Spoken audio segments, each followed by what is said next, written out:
Hey folks, welcome back to the channel. So I'm going to do a lengthy setup today on a Fender Stratocaster. I did one of these on a Fender jazz bass not that long ago, and it seems like it's helping people out. So I'm going to do the same thing with the Fender Knowledge Base article on how to set up my Stratocaster. So here is the Fender Knowledge Base article. It is Knowledge Base article number KA01901. And it starts out just like the jazz bass article by telling us what tools we need. So first of all, set of automotive feeler gauges. They recommend 0.002 inches to 0.025 inches, and they recommend a ruler that does 64ths. I'm going to use a string action gauge that has 64th scale on it. By the way, I'll link to some of these tools in my description, and you can purchase them on Amazon if you want. I also need a light machine oil. So I typically just use a regular light oil. Fender actually recommends 3-in-1 oil. It's just a brand name. It's very similar to just about every other light machine oil. A Phillips screwdriver is needed, and an electronic tuner of sorts. This one is just a cheap Korg. A set of cutters. This is a string winder tool that has cutters built in, and a string winder tool is another one of the tools that's needed.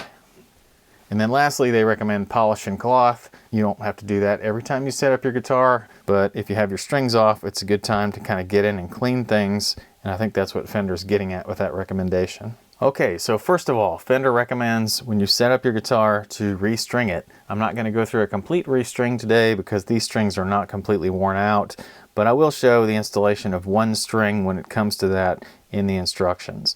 Fender also recommends stretching each one of your strings when you're changing them, stretching and retuning multiple times for each of the strings. The method that you use to install the string varies depending upon the type of tuner, and Fender explains those differences here in the guide. On a standard set of keys, like the ones that are here on this 2001 Fender Made in Mexico Stratocaster, they recommend tying a knot at the string post. You can do that or not, no pun intended, that's up to you. I tend not to tie knots, and it's just because it makes string removal so much easier, and I don't find it to be much of a benefit in terms of locking. Some people disagree. Fender recommends leaving enough slack in the string so that you have at least 3 winds of the string around the post, and I'll show you how I achieve that. I'm going to be changing out the G string as just an example. All right, there are multiple ways to get your strings off of the guitar. You could take them all off at once and then replace them all at one time. You can take each one off individually and replace them one at a time. It's a little bit up to you. Now let's go ahead and take this G string off. All right, so I just removed it from the peg head by detuning. I'm going to straighten out the end just a little bit so that I can pull it back through the tremolo. You can cut the string in the middle if you want. It just depends on whether you save strings, and I do want to save this one just in case. Okay, well, Stratocasters are pretty easy to install new strings without taking the back plate off, and that's how I'm doing this one. So we just pass the new string up through the tremolo, make sure that the ball end of the string passes all the way up, gets seated all the way in the block of the tremolo. I'm going to orient the tuning peg so that the hole is parallel to the string. Pass it through the hole. Then I will measure out with my fingers 2 tuners worth of slack, back up the string that far, and then start tuning from there. So I'll start winding it now.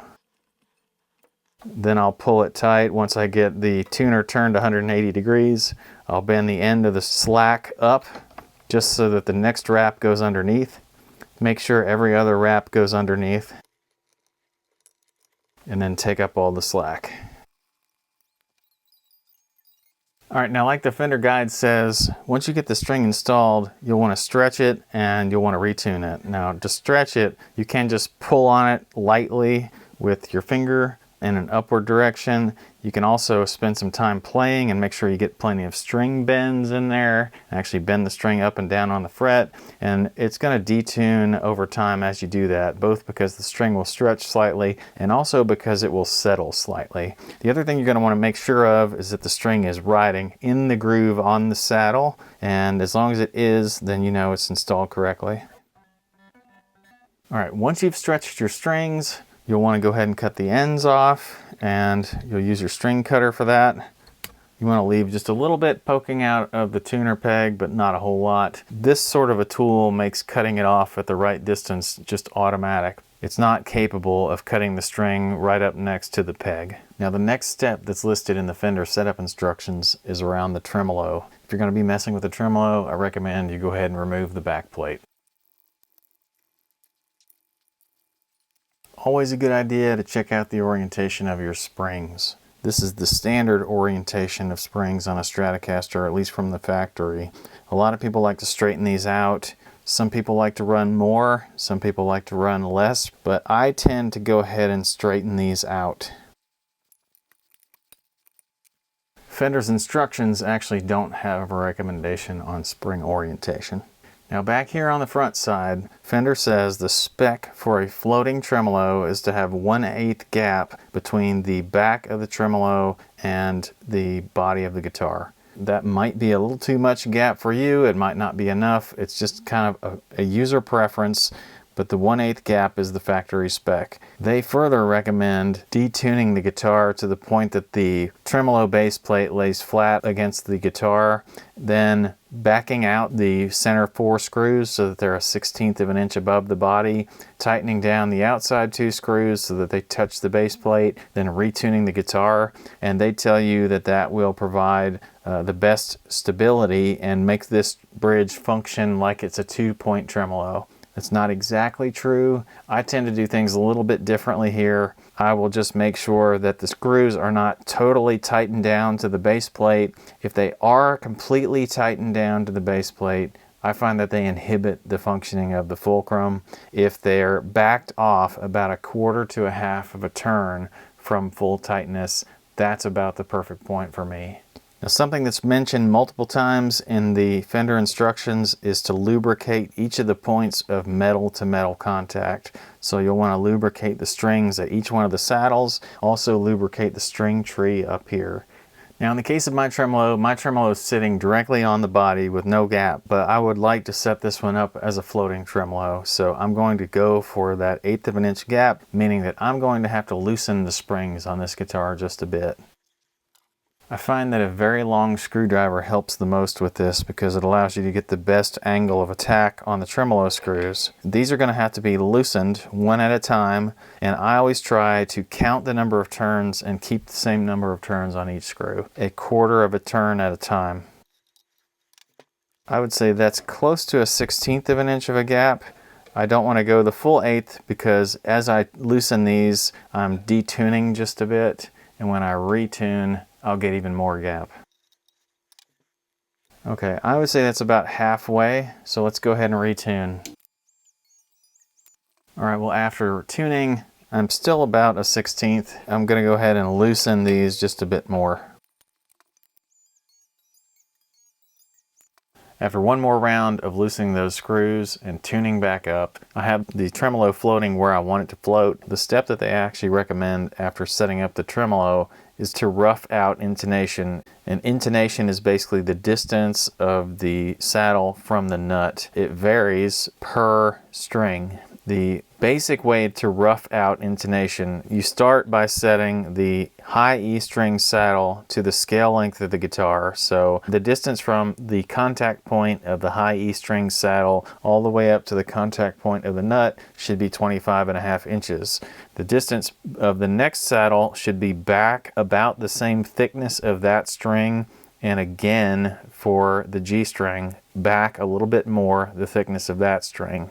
On the D string, the saddle should be parallel to the B string saddle, and then again go back a little bit more for each of the next 2 strings by roughly the thickness of the string. Now that's a roughed in intonation, and now I'm just going to apply the oil that Fender recommended.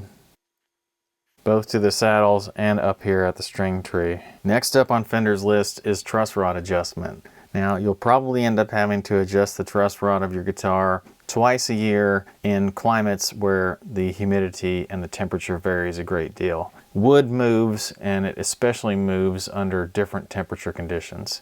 There are some tools that you will need to do a truss rod adjustment properly, and Fender does not mention them in this guide. One of those tools is a capo, and the other tool is a wrench for your truss rod, and then the final tool is a feeler gauge, which they actually do mention in their guide. Now, when you're checking your truss rod, you want to have the guitar tuned to pitch first, and then you'll want to put a capo at the first fret. What you want to do is measure the curvature between basically the 1st fret and the 17th fret, halfway in between, so at the 8th fret. It depends on the radius of your guitar as to what gauge you're going to use for your feeler gauge. If you have a 7.25 inch radius, you're going to want more relief. If you have a really flat radius, you're going to want a lot less relief. The 9.5 of this guitar is somewhere in the middle, and according to Fender's instructions, that calls for 0.010 of an inch of neck relief. I'm going to tip this guitar up, fret the guitar at the 17th fret with my right hand, and then check the 8th fret with the feeler gauge. What I'm looking for is that the gauge slides under the string with just a tiny amount of drag, not lifting the string up significantly. So I like to be able to see some daylight in between that fret and the string for sure. Right now, this guitar happens to be perfect. If it needed an adjustment, I've got this 3/16 inch Allen wrench. The 3/16 is correct for adjusting these Mexican Stratocasters. There is an 1/8 inch adjustment on most American Stratocasters. Now, there are two types of truss rods on Fender instruments. There's a standard type of truss rod, which is a one-way truss rod.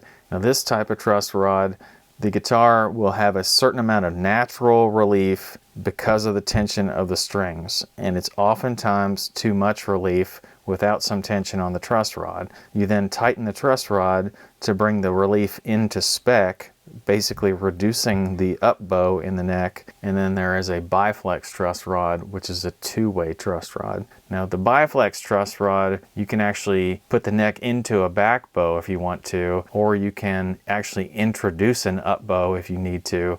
It's a little bit more versatile, but the principles are the same. You tighten to remove relief, and you loosen or turn the screw counterclockwise to introduce more relief.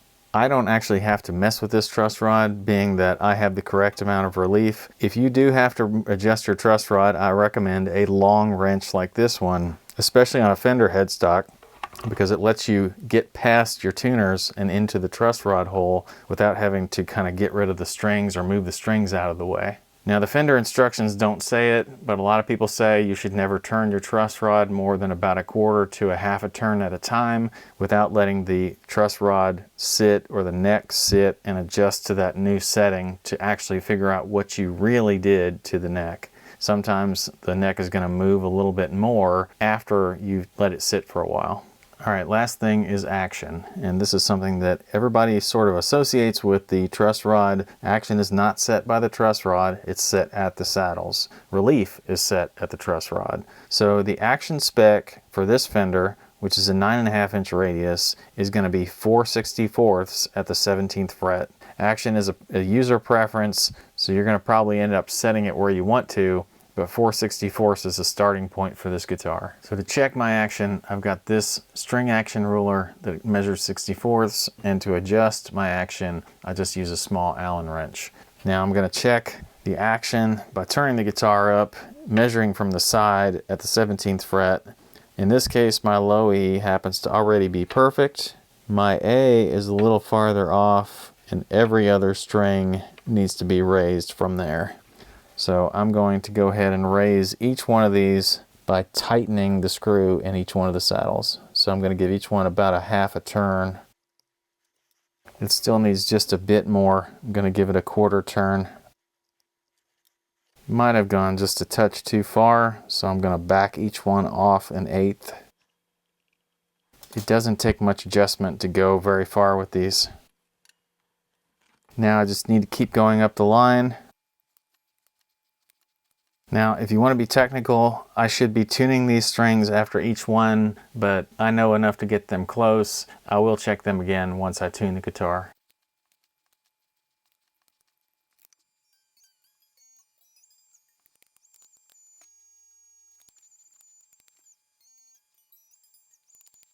Okay, the action's all set. Now, Fender mentions that you might have to shim the neck to get the proper action, and what they mean by that is if you have way too much height here at the saddles, even after adjusting them all the way down, you may have to put a shim at the front of the neck, or a shim that's angled up toward the front of the neck. If you have the opposite problem, if there's not enough, then you might have to install a shim that's higher at the back of the neck pocket and thinner at the front.